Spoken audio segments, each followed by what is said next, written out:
For DC United, well, of course, Christian Benteke up front. They go with the same lineup they had against Chicago, except Matty Peltola comes in for the injured Christopher McVeigh. Yeah, we'll see that familiar lineup with Joaquin Sosa taking up that left-hand wing-back position. We'll see if he can improve on that performance from Saturday.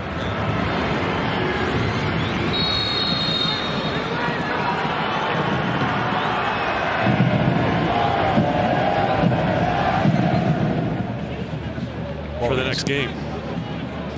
And his injury list is a mile long to begin with. Raheem Edwards is actually off that list as Vilcent, opportunity, top of the box, fighting area, Lassiter, and Lassiter puts it between the legs of Alex Bono. And in the 6th minute, Montreal takes the lead 1-0.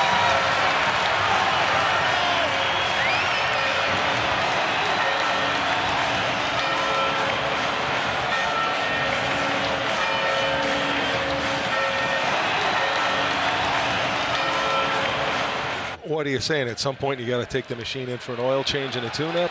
That's it, 100%. Vilcent keeps it on the ground. This is Sosa. Lassiter on the far side of the box. Sosa cuts back to his right foot, and a sliding challenge by Birnbaum knocks it away, and it's only a corner. He just fascinates because, again, he has the physique of, you know, one of those third down running backs that you bring. I think it's Herrera and Dome that are going to be important for this side, and one of the best in the league in providing accurate crosses into the box, again, because you've got a player like Christian Benteke inside, but this is a team that if you can get that service. Oh, and there it is. Benteke trying to put it up and over. Sirois goes into the net, and it is a goal. Sirois trying to argue that Gabriel Corbo was down on the ground.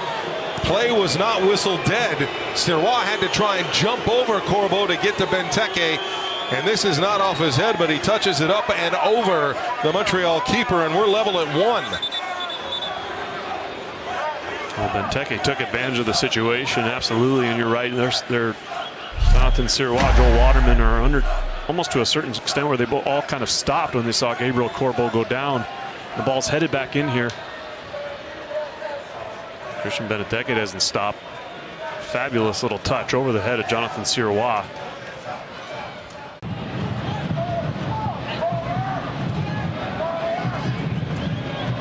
Now Rowan pursues his own pass. Now he'll drive this across. Sinisi Ibrahim rises to the occasion and puts Montreal back in front 2-1.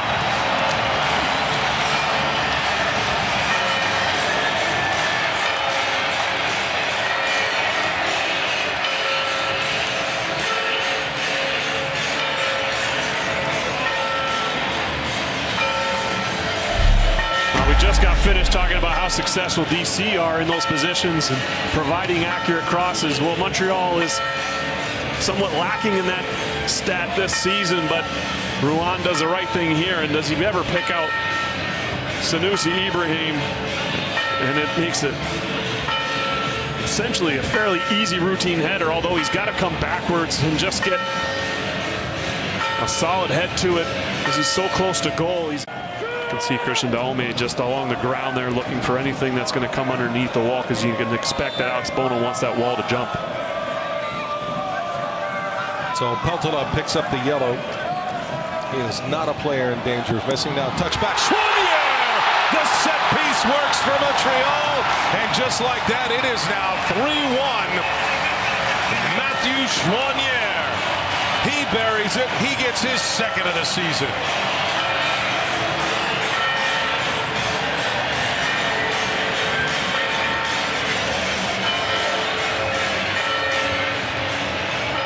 Well, I mentioned it's in a prime location, and as I also said, the wall was most likely going to jump. Well, it does that just off a little bit of a fake from aerial. He's got to get himself involved a little more.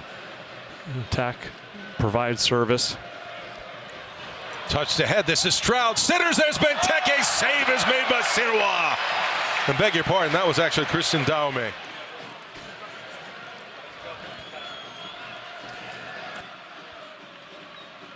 Across, and that is Christian Benteke. He buries it into the roof. He has his 2nd of the night, 13th of the season, and we're back to within a goal margin. It is 3-2 Montreal over DC United. It looked like Jonathan Sirois got a piece of it. Corbo in the end was, of course, talked about how Stroud can get himself involved in games offensively. assist-wise. Well, there's a... Now Rowan down the right-hand side. He'll work on Peltola. And again, Rowan into Peltola. Peltola already on a yellow card.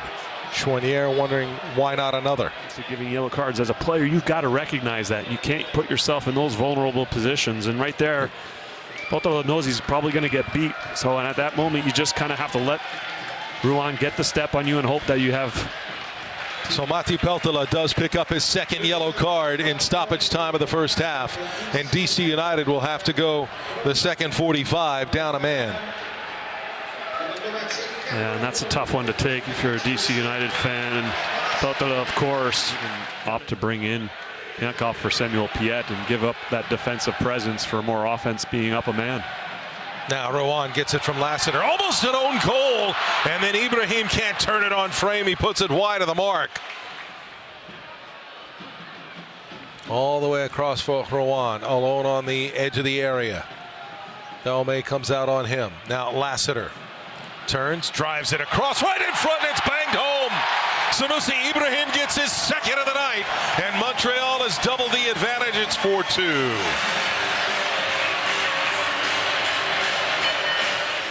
If you're the DC defense, you've got to be aware. There's obviously going to be a number of players coming at you.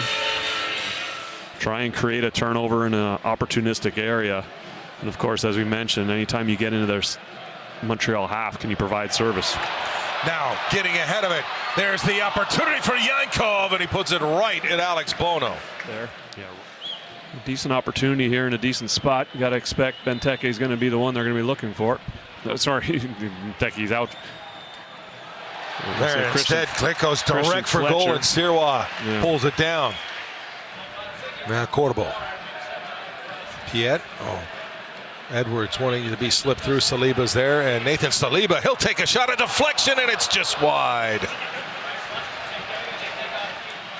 Piet, as we are coming to the close of the 5 minutes of added time, and there is the full-time whistle from Ismail Alfat, and the fans at Stade Saputo celebrate a 4-2.